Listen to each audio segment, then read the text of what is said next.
What's up everybody, Gen X Dividend Investor here. In this video I show you how awesome it is to own great consumer staples dividend companies which sell products that people all around the world use every day. I'm also going to share some new data that says a retirement age hike is inevitable, which to me means that investing in quality dividend stocks becomes even more important. And finally I'll end things with a powerful reminder for anyone going through tough times, so I recommend you stay for the entire show. But first I wanted to recognize all the subscribers who've clicked that join button to become channel members and gain access to membership perks. And specifically I want to do a shout out for Lance Dick, who actually joined up under both his accounts, which is total superfan level. I just found out that YouTube actually displays logos of 8 randomized channel members who've joined up, which is pretty cool, so thank you guys for being OG channel members supporting my mission to educate the world about investing. Okay, the idea for doing this video came when I was shopping recently and was marveling at all the items in the aisles that are from companies I own. I then found this awesome consumer staples products chart on Twitter X, created by folks at a company called Quarter, which does some really nice market research and has a popular investor newsletter that I'll link to in the description below.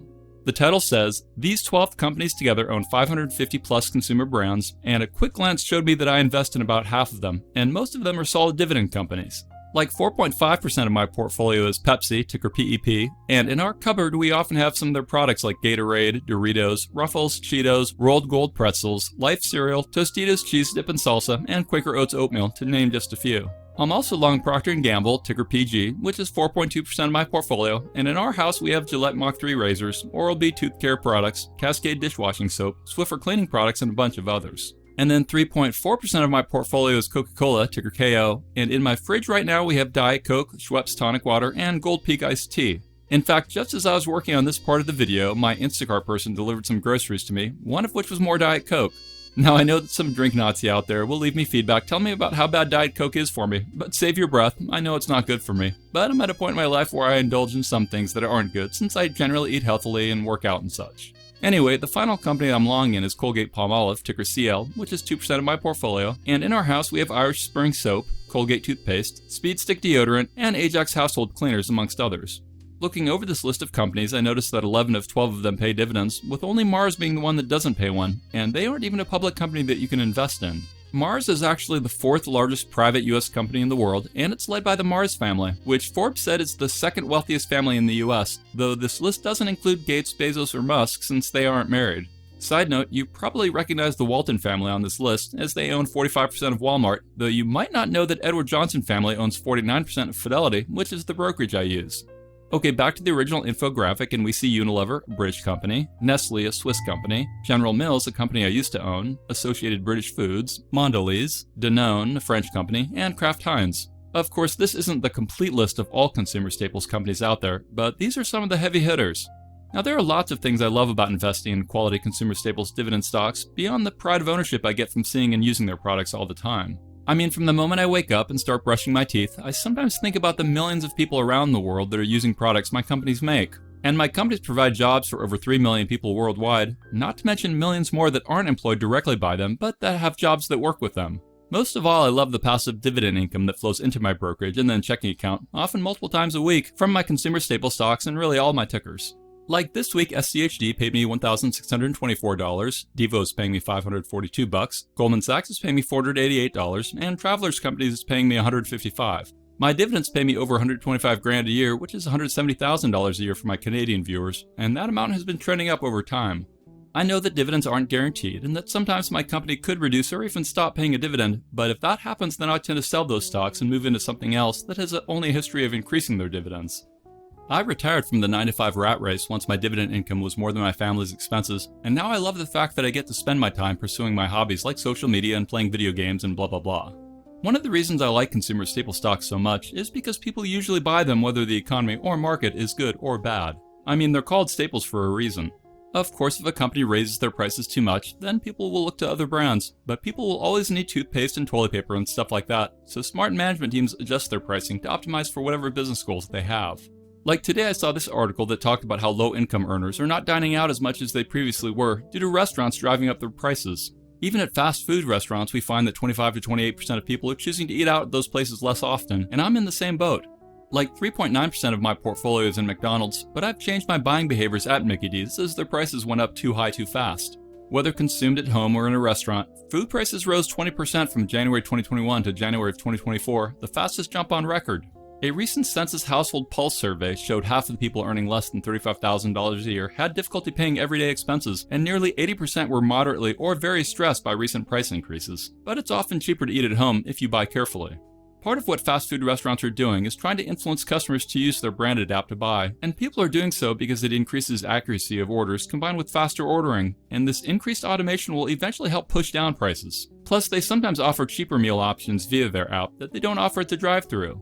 Anyway, consumer staple stocks are usually not high-flying growers, but their overall returns over time have been decent. Like here's a momentum chart from Seeking Alpha, which lets me compare multiple tickers' total performance over customizable periods of time, which premium subscribers can do.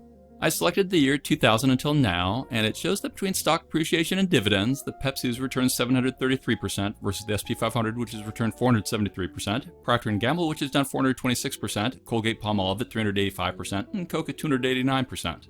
Of course, just because Pepsi has outperformed over the last 20 or so years does not mean it will continue to do so going forward. My estimate is that sometimes my tickers will underperform and sometimes they'll overperform, but my overall expectations for consumer staple stocks is underperformance, though still generating good income that I want and need given that I'm retired. Let's take a look at how consumer staples have done as a whole using this sector performance chart from Novel Investor. This breaks down the performance of the 11 sectors of stocks in the SP 500 and compares them to one another as well as to the SP 500 as a whole. Specifically, this is looking at 2009 until 2023, sorting each year by highest performing sectors at the top of the chart down to the worst performing at the bottom. When we look over the last 15 years, we see that Infotech SP 500 stocks have returned the most at 1,679%, followed by consumer discretionary stocks at 926%, then the SP 500 as a whole at 611%, etc. And we see that those steady Eddie consumer staple stocks are near the bottom of the list with only 374% returns. So even though most of them have underperformed, we saw how Pepsi has done quite well overall. Thus, if you're going to risk investing in single stocks, then you gotta figure out which ones you believe can grow in the future, as well as buy when prices are good, as doing that can significantly enhance your returns. But don't feel like you need to own every good stock out there. Like there are tons of great stocks I don't own, for a bunch of reasons. One reason is because I like to limit my portfolio to about 30 tickers, because once I go beyond that many, then I start feeling like it's too many for me to follow. That also means that I'll usually unload some or all of another ticker I currently own in order to buy a new one, which also means that the one I'm selling should be at a reasonable price, just like the one I'm buying should be also decently priced. And the new one should allow me to meet my various goals better, like growth expectations, sector weighting, income generation, etc. Anyway, leave me a comment telling me what some of the consumer staples products are that you often have in your house. I'd imagine that some of you older folks are using some of the same products your parents used while you were growing up, because some of these companies go back hundreds of years. Like Colgate-Palmolive started as a small soap and candle business in 1806 and now is a global company serving hundreds of millions of consumers around the world. Procter & Gamble was founded in 1837, and Pepsi and Coca-Cola were also founded in the 1800s. But that doesn't mean that well-established companies can't go under. The truth is that any company can fall if they aren't continually staying sharp. These days, we've seen how Amazon and others have been offering cheaper, non-brand names of competing products, and many of us will go with cheap but good products over brand names. Like when I buy paper towels, I tend to just buy what's cheap on Amazon, as long as it's not one of those types that has different sized sheets in it, because I hate those. But one place that I've historically stayed really loyal to brands is when it comes to snacks and drinks. Like I've never found a soda I like even remotely close to Diet Coke, so I'll probably go to my grave sticking with it. All the new sodas I've tried have sucked in comparison, but I'll still try new stuff now and then. Another way snack companies could falter is what's happening right now with the innovative new class of weight loss drugs that make you feel full, with the concern being that if people are full, then they're less likely to snack. I'm personally not too worried about that risk, and the key point is that even though these companies have been around for decades, it doesn't mean they're guaranteed to stay prosperous in the future. And instead of spending some of your discretionary cash on snacks and drinks, why don't you temper your enthusiasm for that and instead direct your energies into buying shares of those companies instead? I mean, these days it's so easy to invest. You just download a brokerage app, sign up for an account, and start buying fractional shares, and voila, you transition into being an owner of assets and not just a consumer. You don't have to deal with the hassle of starting your own business, of hiring people, marketing, getting sued, whatever. And as an owner in the business, you're on the top of the food chain, right above the CEO, who ultimately serves your interests. Plus, when you invest in strong SP 500 companies, you're getting some of the most talented people in the world that are effectively working for you. Each share you buy pushes you closer to your goal of retiring, and retiring early, because these days the prospects for retiring aren't quite as bright as they once were. In fact, lately many experts are saying that a retirement age hike is inevitable, which to me means that investing in quality dividend stocks becomes even more important. So this has to do with Social Security, and regardless of what your stance is on it, I'd say that two things are currently true. Number one is that unless something materially changes, then starting by around 2041, they'll have to cut the intended benefit payout by 20 to 25%. Number 2 is that the Social Security Act was signed into law in 1935 when life expectancies were far shorter than today, so raising the retirement age makes a bit of sense. Specifically in 1940, if you made it to age 65, you could expect to live another 13-ish years for men and 15-ish years for women. But if you turn 65 in 2024, then those figures increase to being able to live another 19 years for men and about 22 years for women. And since more people are living longer, what's happened is that the population aged 65 and over has grown nearly 5 times faster than the total population from 1920 to 2020, and now makes up 1 in 6 Americans, according to the 2020 US Census. That means that more people are living longer and thus more people are withdrawing more from Social Security, combined with less new folks are being born, all of which means things are looking uglier for some future retirees. But raising the retirement age has some real problems associated with it. Like, some professions wreck your body more than others, so even if you're living longer, you can't realistically keep working the same job. For example, a construction worker's body breaks down a lot faster than a white-collar dude sitting behind a desk. Or a plumber who's crawling on his knees in tight spaces has a lot harder time to keep pushing his body as the decades go on. Another reality is that many workers over age 50 face ageism at work. I mean, getting or keeping a job is often harder even with more experience. Plus, older folks often end up with health issues, causing them to have to retire before they want, so simply raising the retirement age might not necessarily yield the outcomes that people want to see. Of course, I'm guessing they would slowly phase raising retirement ages over time, so as to not impact current or soon-to-be retirees, but I think it's not the slam-dunk solution that many perceive it to be. But I would like to hear your thoughts on what you'd do if you could call the shots on Social Security and retirement. Would you leave things as they are? Would you raise the retirement age over time? Would you maybe raise the current taxable maximum for Social Security so that wealthy earners contributed more to it to shore up the shortfall, even though wealthy folks probably wouldn't get the same amount of benefit they put in? Now, if you're someone who would end Social Security, or that would change the program such that whatever you contribute goes into a special account just for yourself, then I'd also ask you what you do about orphan kids who are currently covered, or what you do for people who have disabilities that also get covered by it. I'd also like to hear if you're okay paying for firemen even if you've never been near a fire, and if you're okay paying for policemen even though you've never called the police for help. If you think about it, all those types of programs kind of function like insurance, where you pay in and then you hope you're covered when you need it. No, it's not exactly like that, but kinda. Anyway, I'd guess that most of you will be okay with whatever happens, as all of you are actively learning about financial planning and thus will probably do a lot better in retirement than most people. Some of you might not even need Social Security to still do fine in retirement, and the more you invest in companies that flourish, the better your future becomes. But the unfortunate reality is that about half the population aged 65 or older in the US live in households that receive at least 50% of their family income from Social Security benefits, and about 25% of aged households rely on Social Security benefits for at least 90% of their family income. And over half of Americans over the age of 65 are living off less than $30,000 a year in retirement, according to 2022 census data. Meanwhile, 45% of middle-income households risk not keeping up with their pre-retirement living standards once they turn 65, according to data from the Center for Retirement Research. What's been happening is that as retirees' pensions have been phased out, we appear to have more people struggling to do okay as they age. This has caused many people to go from feeling financially certain with pensions to feeling financially uncertain with other sources of retirement income, and that brings us to why investing in quality dividend stocks becomes even more important. You need to develop income streams that grow, lasting as long as you live and ideally beyond. And the longer I've been retired on dividends, the more I believe in them. The older I get, the more I value them, and the more I feel compelled to spread the word about the power and need for everyone to invest. Trust me, the older you get, the more you'll appreciate passive dividend income. You want to make sure you have a good basket of companies that are paying you, such that if a company or two cuts their dividends, you're still okay. I found that steady Eddie companies, like the consumer staple stocks I've mentioned, are worth having as part of my retirement income strategy. They've helped me retire and stay retired, which is great because there are a bunch of retirement roadblocks you'll have to navigate as time goes on. In fact, in the 2024 retirement survey that Fidelity ran, the rising cost of living was the #1 barrier that surveyed people said stood in their way to hit retirement. A nice thing about quality dividend stocks is that they tend to rise faster than inflation on average, often allowing your buying power to continually increase at a faster pace as time goes on. The next barrier to retirement that Fidelity found was credit card debt, and my advice would be to prioritize paying off your credit card debt and then do your best to never let it happen again. Those 20% credit card interest rates are insane. Other barriers to retirement include paying off unexpected expenses, not having an emergency fund, childcare costs, and paying off college debt. In terms of people's concerns about retirement, the #1 issue was inflation, which again dividends can help counter. #2 was having enough money to live the retirement people wanted, which again dividends can help with. #3 had to do with health concerns. #4 was running out of money, again something that dividends are built to help with, especially since you're not selling shares. And then the final two concerns were of people keeping their mind sharp and being able to afford healthcare. I've mentioned this before, but for new people who've missed it, I get my healthcare on the exchanges, and it's pretty amazing because if your income is low enough, then your healthcare is 100% free/subsidized. And I've seen that as your income increases, the healthcare costs are still cheaper than what I paid when I was on Cobra, which is insurance you can pay for if you want to keep your work insurance for a period of time after you've left a job. I'm still using all the same doctors and hospitals and clinics I had when my health insurance came through my work, and now insurance can't drop me due to my pre-existing conditions. Anyway, the Fidelity Retirement Survey also talked about people who had retired but then unretired, and 37% said they did so to help deal with essential expenses, and 33% said they did so in order to increase income for discretionary expenses. So basically, people underestimate how much income they'll need in retirement, and then they're forced to unretire to deal with it, which again, dividends can probably help with.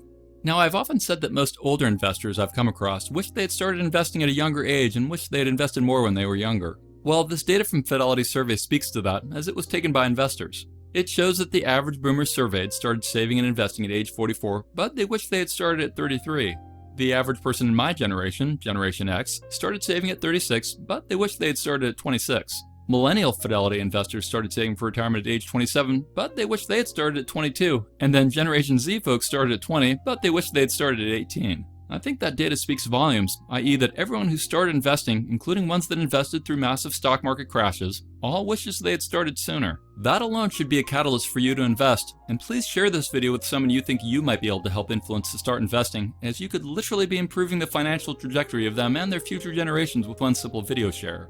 And if you're feeling concerned about your retirement, then realize that's normal. I mean, amongst investors Fidelity surveyed, 28% of boomers weren't confident about their retirement, nor were 28% of Gen Xers, 21% of millennials, and 19% of Gen Zers. And that lack of confidence is also seen in this Vanguard data about 401k hardship withdrawals over time. This shows us how 2022 and 2023 were some of the highest rates of people who took money out of their 401ks earlier than they had probably hoped. Vanguard found that the percentage of workers dipping into their savings for loans increased by 12% compared with the previous year. But keep that in perspective because about 96% of participants didn't take a hardship withdrawal. Bottom line, retirement is increasingly seen as a luxury, especially among millennials and Gen Z. 23% of Gen Zers say they don't expect to ever retire, according to a 2022 McKinsey & Company survey, the most pessimistic outlook of any age group. Now, all of those insights about retirement and Social Security and such may sound grim, but some things are actually getting better. For example, Vanguard found that Americans are setting aside funds for retirement at record rates. In fact, some 43% of workers increased the percentage of their paycheck they set aside in their 401k account last year, compared with 8% who cut their contributions and 2% who stopped. 15% of workers increased their payroll deferral percentage on their own, while 28% of participants had theirs increased via their employer's planned annual automatic increase, boosting the savings rate to the highest percentage the firm had recorded in 23 years. Of course, these stock market highs we're experiencing these days tend to make people feel more confident in their ability to retire, and another nice thing about quality dividends is that even when the markets fall, the good dividend stocks keep paying out, often insulating you from feeling the market crash. And as long as people keep needing to buy products from our companies, then we'll probably keep getting a share of the profits in the form of a dividend, all of which enhances our retirement outlook. But if your future doesn't look good, then what I'm going to share might help you a bit. I want you to remember that nothing is permanent unless you allow it to be. You have control of the most important piece of the puzzle, which is you. And know that speaking about your struggles isn't a sign of weakness. Answers sometimes appear as questions, so don't be afraid to ask them. Plus, recognizing a problem is the first step towards solutions, and you don't need to find answers right away. Besides, if something is too heavy today, then set it down and tackle it tomorrow. As long as you're breathing, you still have a chance to change and improve things. And finally, remember you're not alone. Reach out for support. And with that, I'd like to close things up, and I'll ask you to consider using my FastGraphs affiliate link along with my coupon code in the description of this video, because doing that allows new users to get 25% off their first payment, even if you sign up for a full year all at once. Also consider using my Seeking Alpha affiliate link, which often comes with benefits for new user signups. In fact, from today until April 3rd, Seeking Alpha Premium will be priced at a 25% discount to its normal price, so sign up now if you're going to. Finally, consider joining my Patreon, and if it doesn't have any seats available that you want, then consider joining my channel as a member, as doing that has a variety of cool perks, such as badges by your comments that level up over time, and joining lets you watch my videos before I release them publicly, as well as lets you vote on which thumbnails I use, not to mention the shoutouts I do. But whatever you do, please hit that thumbs up button, subscribe if you haven't yet, and click that bell notification. Plus, don't forget to join my free Dividend Discord chat server, which has over 11,000 dividend investors on it from 80 countries around the world. Thanks for watching, stay positive, and I'll talk to you again real soon. Remember, I'm not a financial advisor, and my videos are for entertainment and inspirational purposes only. Investing of any kind involves risk. I'm only sharing my opinions with no guarantee of gains or losses on investments.